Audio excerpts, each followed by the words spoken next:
Épisode 7. Un aller pour l'asile. Pour moi, Hélène est née dans le fond de Moscou. Je cherchais des traces de mes arrière-grands-parents et de manière fortuite, je la découvrais elle, leur fille, un mois avant le centenaire de son anniversaire, le 13 février 1920. Les 3 feuilles volantes de son dossier jauni paraissent lapidaires, elles sont courtes de seulement 2 paragraphes chacune. On y parle d'une jeune fille née à Berne, de nationalité polonaise, femme de ménage à Paris. Mais ce n'est pas tout. Si un dossier est créé pour elle dans le fond de Moscou en 1939, c'est que du haut de ses 19 ans, elle vient de passer 5 mois en asile psychiatrique. Sur une feuille du dossier du fond de Moscou, le médecin-chef de l'hôpital psychiatrique de Villejuif, Dr Tellier, certifie qu'Hélène est maintenant inactive. Elle peut donc être rendue à sa famille. Néanmoins, Leibus et Léa doivent prendre l'engagement écrit de subvenir à ses besoins, de la soigner, de la surveiller et en aucun cas devenir un objet de danger ou de trouble public. Sur le certificat du médecin, un accent sur le tim a été rajouté à la main, ainsi que Leibus avec un J et pas I corrigé sur une sorte de blanco. Il est écrit que les parents sont marchands d'habits ambulants. Je ne sais pas comment ils vont la surveiller s'ils sont tous les deux dehors à arpenter les rues du Marais avec des piles de vêtements. Mais il est jugé qu'ils font l'affaire. Et puis ils ont promis. Et puis cette dernière phrase qui vient chasser les assurances. Cette malade est atteinte de schizophrénie avec haine familiale et idées mystiques délirantes. Internée le 1er mai 1939, il faut une circulaire et un arrêté en plus d'un certificat médical pour faire sortir la jeune fille de sa demeure psychiatrique, le 24 septembre 1939. Le pays est en guerre contre l'Allemagne depuis 3 semaines. Une jeune tante internée en 1939, ni mon père ni mes tantes en ont entendu parler. Qu'est-elle devenue cette Hélène qui rentre chez elle au début de la guerre, en proie à des crises psychiques, voire schizophréniques? Hélène de Berne, Hélène la folle, comme Hélène de Troie, notre Hélène fait-elle basculer le destin de la famille? Par un après-midi ensoleillé, je me rends à l'hôpital Paul Guiraud à Villejuif. La directrice des archives a préparé son dossier, près de 40 pages dans son dossier administratif. Des certificats, des rapports de médecins, des avis de visite. D'abord, je cherche avidement des bouts de Léa et Leibus à travers elle.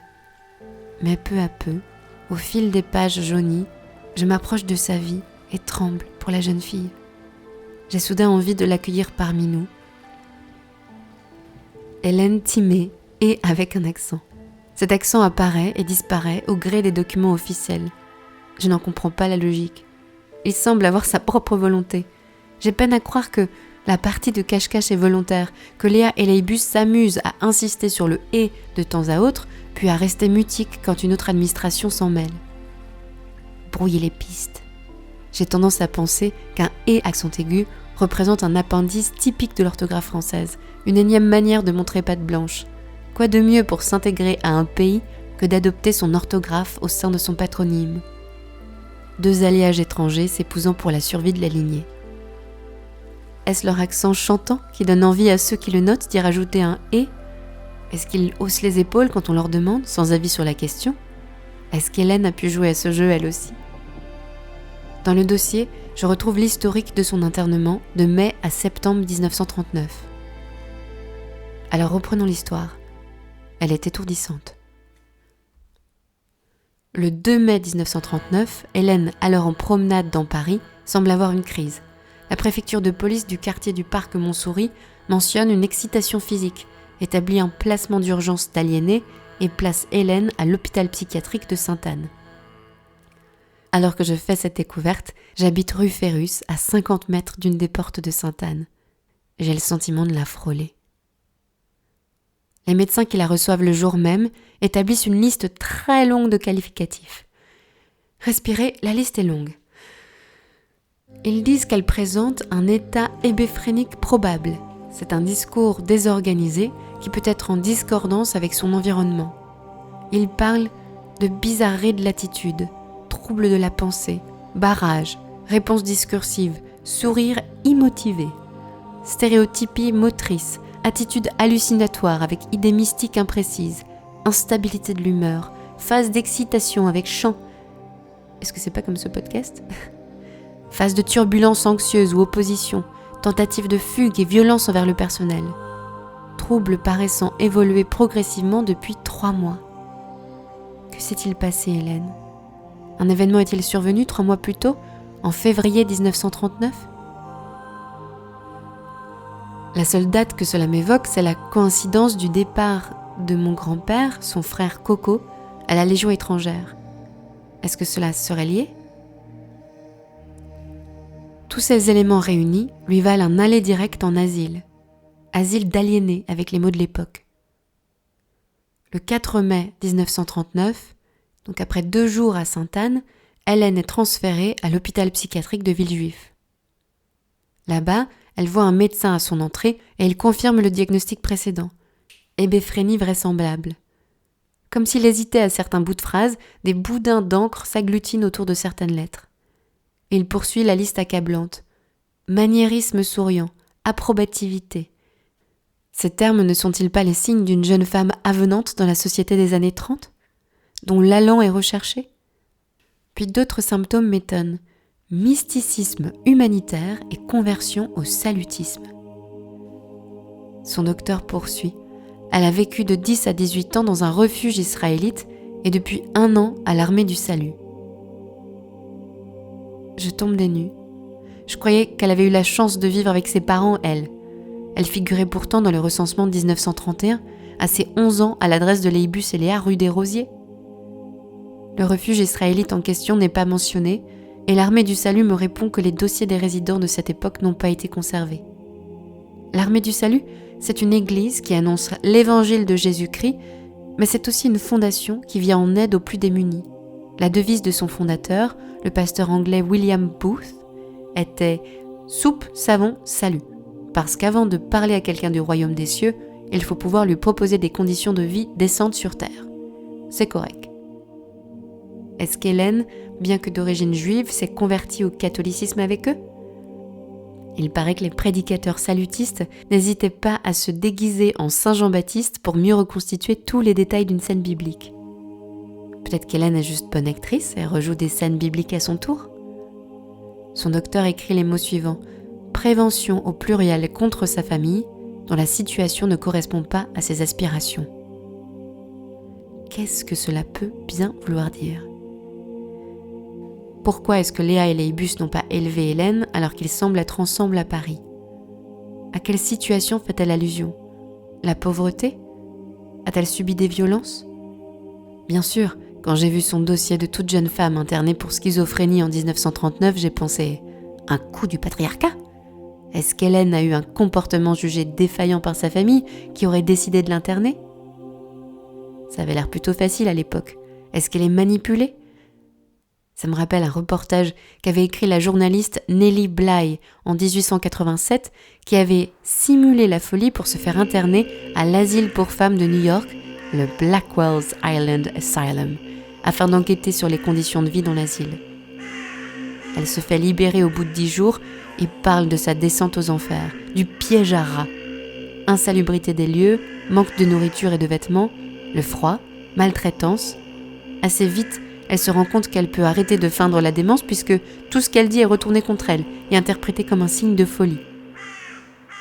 La personnalité des femmes jugées trop émotive et instable est pathologisée, sans preuve.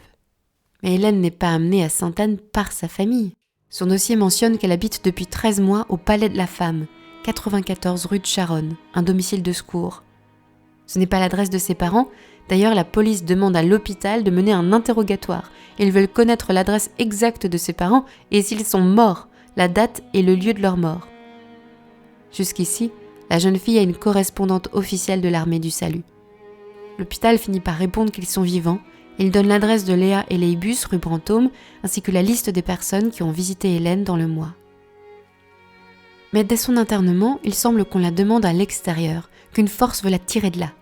Les docteurs et la police échangent par le biais de certificats de situation. Qu'est-ce que vous en pensez, docteur Tellier? Elle peut sortir, la petite Hélène? Le 15 mai, elle est schizophrène et toujours habitée de haine familiale. Peut-être qu'avec 2 infirmières, cela pourrait faire l'affaire. 2 jours plus tard, on certifie qu'il vaut mieux la maintenir à l'abri. Le 7 juin, on redemande sa sortie par lettre. L'auteur n'est pas mentionné. Le 10 juin, les docteurs s'inquiètent. Hélène est impulsive. Elle n'a jamais vécu avec ses parents et le peu de temps qu'elle est restée avec eux a montré l'incompatibilité d'existence entre eux. Ce sont les mots du médecin. Soyons clairs, elle n'est pas en état de vivre correctement dehors.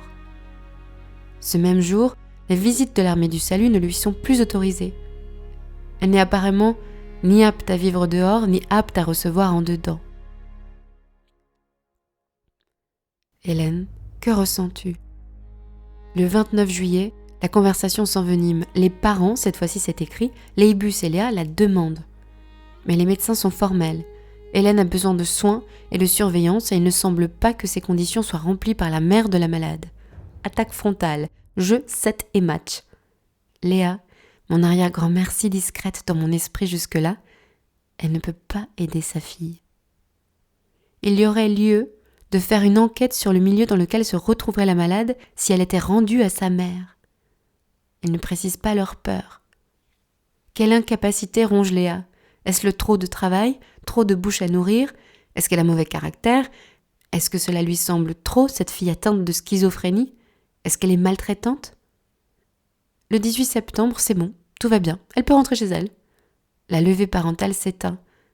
Plus personne ne relève les contradictions. Hélène peut rentrer. Le 24 septembre, on lui rend son chapeau, ses chaussures, ses insignes de l'armée du salut qu'elle portait sur elle lors de son hospitalisation. Elle est libre, mais c'est la guerre. Françaises et Français, nous faisons la guerre parce qu'on nous l'a imposée. Sur le sol de France, sur cette terre de liberté, où le respect de la dignité humaine trouve un de ses derniers refuges, vous associerez tous vos efforts pour le salut de la patrie. Vive la France! Dans son dossier de sortie, dans la ligne sortie après guérison, ce qu'on lui souhaite bien sûr, mais qu'on subodore faux, je vois un petit dessin au trait fragile que j'imagine facilement de sa main. 3 petits ronds, une virgule et un plus. Peut-être un symbole mystique pour clamer victoire. Que vit Hélène à sa sortie? Est-elle accueillie chaleureusement par ses frères et sœurs aux 8 rue Brantôme? Est-elle discrètement refilée aux sœurs de l'armée du salut? Est-ce que Léa et Léibus se montrent à la hauteur de cet enfant mystique? Peut-être était-ce impossible de la garder dehors, ou peut-être qu'ils n'ont pas su être à la hauteur de cet enfant malade. 6 mois plus tard, nouvelle dégringolade. La vie d'Hélène rebascule. Le 30 mars 1940, retour à Sainte-Anne pour démence précoce, inertie, indifférence souriante, demi-mutisme, incurie de sa personne, grimace, stéréotypie, attitude catatonique. Le médecin décrit des colères à son domicile, des bris d'objets et même des projections de liquide chaud sur son entourage. Si cette liste semble abracadabrante, l'image m'est d'un réconfort absolu, car pour la première fois depuis le début de ses recherches, j'imagine la scène la plus vivante qui soit. Au détour du grand désarroi d'Hélène, la maisonnée s'anime. Des objets sont cassés, Hélène balance sur ses parents et ses frères et sœurs des casseroles d'eau brûlante, peut-être simplement la boisson du matin, peut-être l'eau du linge. Je me sens presque soulagée. Peut-être étaient-ils de mauvais parents, ou peut-être complètement désarçonnés par l'état psychique d'Hélène, mais quelle joie d'imaginer cette scène de vie où on a interdit aux émotions de se glisser sous le tapis. Malheureusement, cela lui vaut son grand retour à Sainte-Anne, puis très vite à Villejuif. Cette fois-ci, c'est Léa qui l'y amène et qui est sa référente. J'en connais si peu sur Léa, son esprit maternel semble battu en brèche dès qu'elle place un nouvel enfant à l'assistance. Mais elle semble tenter des choses pour maintenir un lien. Qu'est-ce ce qu'elle vit ou a vécu qui explique son impéritie? Nouvel inventaire des possessions d'Hélène. En plus d'une paire de bas, d'un corset, d'une combinaison, d'une blouse, et l'époque qui renaît sous nos yeux grâce à ses détails vestimentaires, une carte d'identité se glisse dans sa poche. Un deuxième objet insolite me tire un sourire, Hélène arrive à l'hôpital avec un masque à gaz. Mais d'où le tient-elle ? L'a-t-elle volatilisé à un de ses frères ? À son père ? Est-ce le signal qu'il aurait participé à la Première Guerre mondiale ? L'a-t-elle simplement acheté ?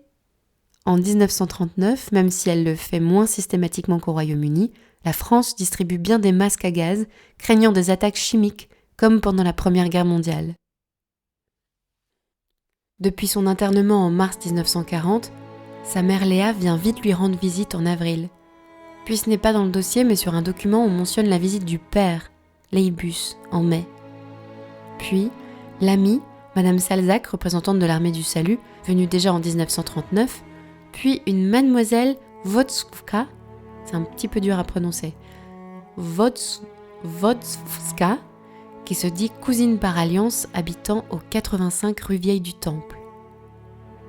J'ai cherché Madame Wodska dans les recensements de 1936 et 1931. Je l'ai bien trouvée en 1936 rue Vieille du Temple. Dans le recensement, elle s'appelle Madame Wadorska Chaya, née en 1894 en Pologne. Elle est veuve. Elle a une fille, Chayé, née en 1916, et un fils Maurice, né en 1920, tous deux en Pologne. Qui est cette cousine par alliance ? La mère, Chaya, ou la fille, Chayé ? À qui sont-ils reliés ? Leibus ou Léa ? Je les ai cherchés en vain dans les archives. Pour retrouver le nom du père, pour voir si par chance c'était un Minsky ou un Tim, mais je ne retrouve aucun acte du décès du père, ni de traces de mariage de Chayé ou Maurice. Leur nom n'est pas dans la liste des résistants du service historique de la Défense. Ils ne semblent pas être déportés. Je ne trouve pas la trace de leur naissance en Pologne non plus. Voilà. Maintenant, Hélène est enfermée pour longtemps. Elle est enfermée dans un pays lui-même enfermé, en proie à la guerre, au rétrécissement des frontières, des libertés, des esprits. Mise en abîme de la mise en demeure. Le miracle, c'est qu'au-delà du dossier administratif d'Hélène, la directrice des archives de Paul Guiraud me permet à présent de consulter son dossier médical. Une plongée plus personnelle au cœur de sa vie d'internée. J'y trouve des analyses de sang et des analyses d'urine. Dans ces dernières, on cherche des traces d'albumine ou de sucre. L'albumine est présente dans le sang, normalement, c'est sa principale protéine, et la baisse de son taux peut être un marqueur de pathologie. On lui administre du bromure de potassium, un sédatif qui avait la réputation de contrôler la libido chez les soldats de la Grande Guerre. Elle semble sinon être en bonne santé physique, pas de problème de cœur, son pouls est de 78 battements par minute au repos. À noter, bien frappé. Elle se plaint tout de même de maux à l'estomac et parle de fatigue générale pour parler de son internement, qu'elle trouve injuste. Le docteur écrit « Elle sait son âge, mais se croit plus jeune de 10 ans », puis barre sa dernière phrase. À son arrivée en 1940, il surveille toutes ses nuits. Calme, très calme, sans changement, même état, a ses règles, réclame la sortie, nonchalante, a reçu la visite de sa mère et n'a pas touché aux provisions, les a distribuées aux autres malades. Difficile d'en tirer des traits de caractère saillants. Cette distribution inopinée me fait penser qu'elle a bon cœur. Il y a aussi des feuilles de règles. Toutes les dates auxquelles Hélène a eu ses règles sont consignées. Je passe du statut d'inconnue quelques mois plus tôt à connaître la date précise de ses règles. Ces zooms et dézooms me perturbent. Je cherche des éclats de vie et je suis ramenée au journal des fluides quotidiens. Mais ces feuilles de règles ont le mérite de montrer du doigt ses souffrances peut-être mieux que les mots. À partir de décembre 1941, elle n'a plus de règles. On le comprend bien à la page suivante avec ses courbes de poids. Elle a perdu près de 10 kilos depuis qu'elle est internée. Au cœur de l'été 1941, elle pèse entre 38 et 40 kilos, alors qu'elle en pesait 54 à son arrivée. Hélène meurt de faim. Claudine Bellamy, la directrice des archives, m'explique que la famine sévit dans les hôpitaux psychiatriques pendant la guerre. Dans les feuilles qui décrivent comment elle se porte, il y a de tout. Elle est calme, elle s'alimente, s'occupe à la vaisselle. Elle voudrait retourner à l'armée du salut. Je découvre qu'elle travaillait comme femme de chambre dans un hôpital pour nerveux comme elle l'écrit elle-même. Eh bien oui, elle écrit. Elle est constante dans son envie de partir, de s'en aller, et les mentions parfois qu'elle est indifférente pour ses parents, puis tout d'un coup, elle est désagréable, se tient toujours aux abords des portes, dit qu'elle s'en va et doit être maintenue alors en camisole de force. Comme si elle s'efforçait d'être calme, de maîtriser ses émotions, de se montrer raisonnable, comme elle dit, puis parfois, ces chaînes qu'elle s'impose éclatent et lui valent de sévères retours de bâton. Au moindre écart, retour au pain sec. Toutes ces feuilles décrivent le quotidien, les sentiments parfois diffus d'Hélène, son envie toujours nette de rentrer chez elle, puis le Graal. Une photo d'elle apparaît. Son visage me paraît familier. Et quand je demande à mes tantes si elles lui trouvent des ressemblances, elles me disent toutes les deux « Évidemment, c'est toi qui lui ressemble le plus !» Alors Hélène se tient devant moi. Bien sûr, cela m'émeut. Un fol espoir perce les nuages. Un album photo ?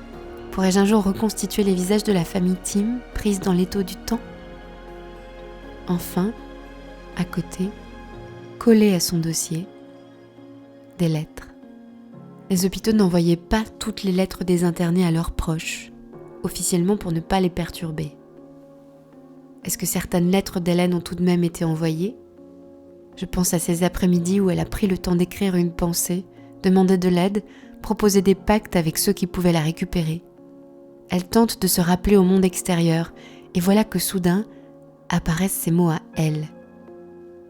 18 juillet 1939. Chers parents, j'ai demandé au docteur, comme vous me l'avez commandé, la permission de venir me chercher. Et j'attends avec impatience que vous veniez.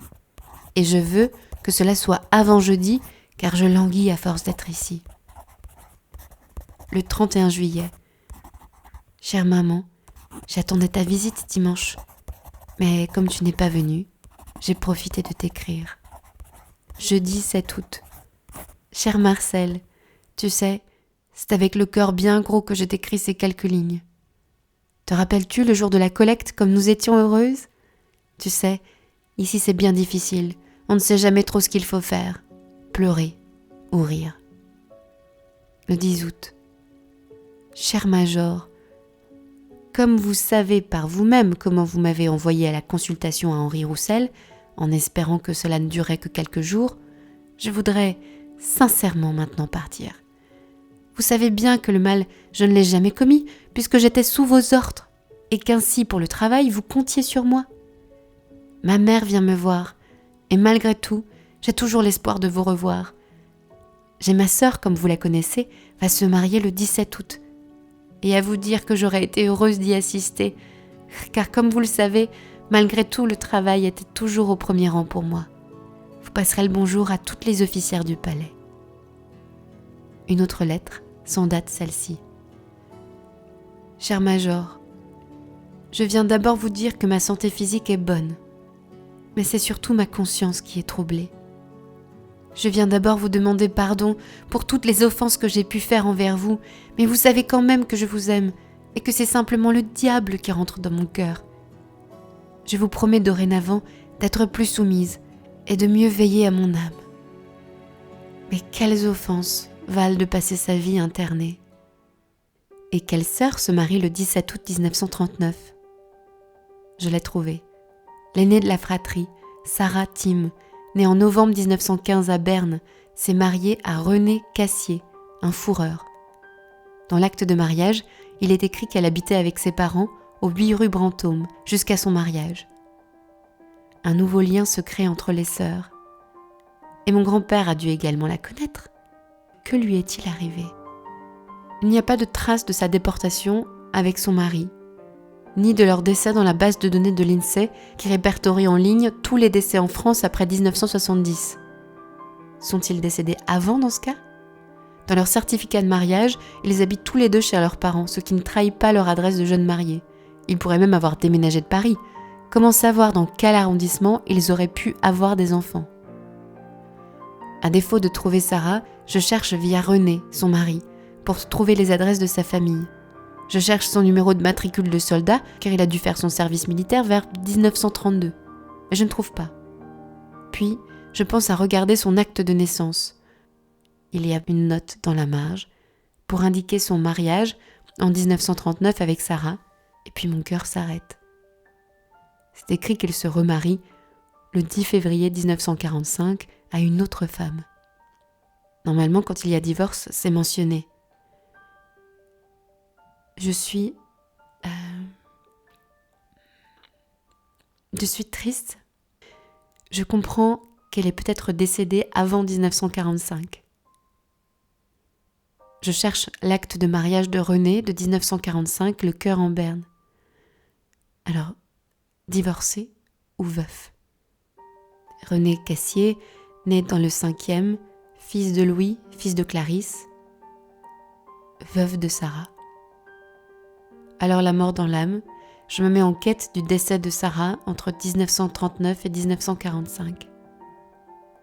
Je ne connais pas leur adresse ni la date exacte, alors pendant des heures, je cherche pour 1939, 1940, 1941, 1942, 1943, 1944, 1945. Proche de toutes les adresses familiales, dans le 10e arrondissement, dans le 7e, puis dans les arrondissements où il y a le plus de juifs. Le 5e, le 2e, le 3e, le 4e, le 1er, puis le 11e. Ils habitaient dans le 11e. Selon son acte de décès, Sarah, employée de laboratoire, est morte chez elle le 12 août 1941 à 16h30. Est-elle morte en couche? C'est son frère Bernard qui habite encore en août 41 au 8 rue Brantôme, donc chez ses parents, qui vient déclarer son décès. Où est son mari?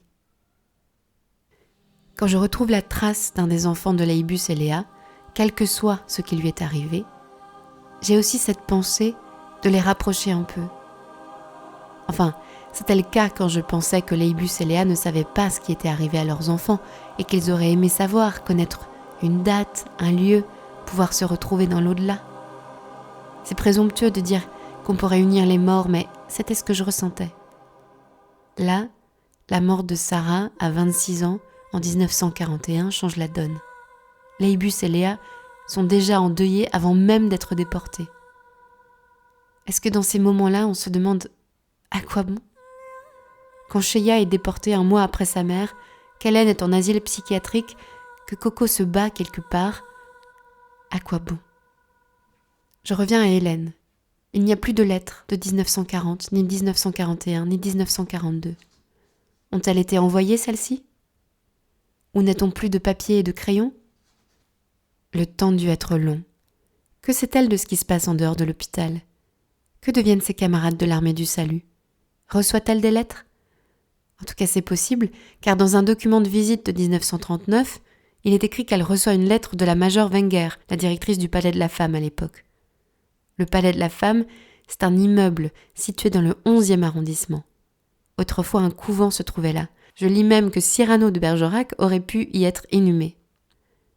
En 1926, le bâtiment est racheté par l'armée du salut pour y construire un foyer d'accueil de jeunes filles et de femmes seules, avec 630 chambres.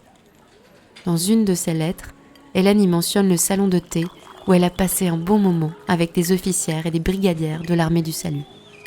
Ce qui rajoute un moment de joie vivant à celui où elle balançait des liquides chauds sur sa famille rue Brantôme. Elle a pris un thé chaud, réconfortant, peut-être même une pâtisserie avec des amis et a vécu un moment qui valait la peine de s'en souvenir. C'est peu, mais je ne suis pas gourmande. Je ne demande pas plus que l'imaginer dans un souvenir heureux, alors que tant de passions tristes l'attendent. Au Palais de la Femme, ce salon de thé est aujourd'hui un des éléments protégés au titre du classement du lieu au monument historique. Et cela me réchauffe un instant le cœur de penser la mémoire de ce moment joyeux protégé. Après les lettres, en 1942, le dossier s'arrête, suspendu. Elle est transférée dans un hôpital psychiatrique en Bretagne, me dit Madame Bellamy. Les circonstances de ce transfert sont floues. Un avis de la préfecture mentionne que par suite d'un encombrement des hôpitaux psychiatriques de la Seine, l'administration est dans la nécessité de transférer un certain nombre de malades dans les hôpitaux de province. Le document est un avis de transfert aux familles. On leur dit « Nous croyons utile d'ajouter que vous pourrez régulièrement avoir des nouvelles de votre malade en vous adressant au nouvel hôpital et en joignant un timbre pour la réponse. » En septembre 1942, Selon le dossier administratif, Hélène n'a pas reçu de visite depuis 1 an. Pire, l'adresse de la dernière visiteuse, Madame Wadorska ou Madame Wodowska, a été barrée au crayon rouge. Il est inscrit, toujours en rouge, sous son nom l'acronyme PSA. Que veut dire PSA ? Je crois que cela veut dire « partie sans laisser d'adresse ». Un nouveau drame frappe. Sa cousine par alliance qui venait la visiter n'est plus à son adresse car elle a été déportée en juillet 1942 dans le convoi numéro 12. L'apprend-elle ? Je sens venir le poids de l'enfermement, de l'exil, de la solitude d'Hélène. Si personne ne la visite à Villejuif, à quelques kilomètres de Paris, qui viendra la voir à Plouguer-Nivelle, au cœur de la Bretagne, en pleine occupation ? Aurait-elle été transférée si sa famille avait protesté ? Pourtant le drame à l'intérieur des murs fait écho au drame qui se produit à l'extérieur. Hélène est transférée en Bretagne le 21 septembre 1942, quelques semaines seulement après la déportation de sa cousine, puis de sa mère. 1 semaine exactement après la déportation de son frère Cheya. Hélène n'est pas dans un convoi, mais elle a aussi droit à son ticket de train pour l'oubli. L'hôpital des Parisiens incurables. La psychiatrie est une spécificité du centre Bretagne, comme la sidérurgie l'était en Lorraine, disait un élu CGT des Côtes-d'Armor en 1998. En 1942, il n'y a qu'une réponse à l'aliénation. C'est l'enfermement, et les hôpitaux publics parisiens croulent sous les demandes. Le préfet de la Seine a donc fait ouvrir en 1934 un hôpital en Bretagne pour que des patients aux pathologies très lourdes y finissent leur vie. Pendant les mois où j'attends des nouvelles de l'hôpital psychiatrique de Plouguer-Nivelle, j'imagine tous les scénarios. Je l'imagine sortir de ces 4 murs après la guerre, tromper les diagnostics et profiter de la liberté. Qui sait si elle ne s'est pas installée en Bretagne, a repris des forces, s'est peut-être même mariée. Partie jeter en riant des liquides chauds sur la populace et prendre le thé les après-midi avec ses copines brigadières de l'armée du salut. En décembre 2021, je pars en Bretagne visiter des appartements et me décide avec mon compagnon d'emménager à Vannes pour de bon. Notre dossier est accepté quelques jours avant Noël. Puis, comme par un clin d'œil du destin, le 25 décembre, je reçois un paquet venu de Bretagne. Plouguer-Nivelle m'a enfin répondu. Finalement, elle n'aura pas retrouvé la liberté que je lui imaginais après la guerre. Hélène est morte à l'asile de Plouguer-Nivelle le 6 janvier 1950 d'une tuberculose généralisée à 1 mois de fêter ses 30 ans. Dans son dossier, une seule feuille, un mot par mois d'octobre 1942 à janvier 1950 décrivant son état. Dernier trimestre 1942. Incohérente, indifférente, très troublée. En 1943, même état, rien à noter. Inactive, discordante, même état 4 mois de suite. Incohérente, indifférente, sans changement, dissociée. Voilà les mots qui égrènent 8 ans de vie d'Hélène Tim jusqu'à sa disparition. Ce qui me frappe, c'est que ses frères et sœurs ne semblent pas savoir, ne l'ont pas visitée pendant son internement. Mon grand-père a-t-il pensé qu'elle avait été déportée ? Ne savait-il pas qu'elle était internée en asile d'aliénés ? Léibus et Léa auraient-ils caché la vérité à leurs enfants ? Ma tante Catherine est née en 1947. Mon père est né en 1948 et leur tante était encore vivante, enfermée dans un asile breton, si proche d'une famille disloquée. Hélène m'aide à trouver ce qui me travaille dans ses recherches. J'ai peur d'habiter à côté, de passer sur l'autoroute qui longe le village où elle m'attend. J'ai peur des frères et sœurs oubliés dans les murs de nos chambres. J'ai peur des photos d'eux, dépoussiérés le dimanche par une branche de famille inconnue. J'ai peur des cousins que je frôle à mon insu dans les rues de Paris. J'ai si peur d'oublier quelqu'un, d'oublier les silencieux objets qui pleurent leurs propriétaires. Alors je poursuis mes recherches. C'est tout ce que je me sens capable de faire pour eux. Hélène n'est plus qu'un moyen pour moi d'en savoir plus sur Léibus et Léa. Hélène a vécu. Elle a même passé quelques beaux moments. Elle a aimé dans la sororité. Elle a rêvé d'assister au mariage de sa sœur en août 1939. Elle a cru au salut. Rappelons-nous d'elle.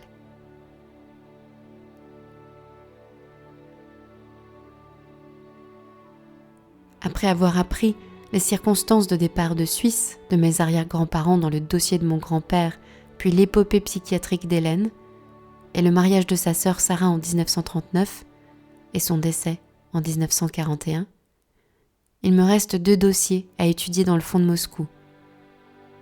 Celui d'Alexandre Tim et de Zalma Tim. Et je m'apprête à faire une des plus grandes découvertes de toutes mes recherches dans ces dossiers. C'est la suite de l'enquête.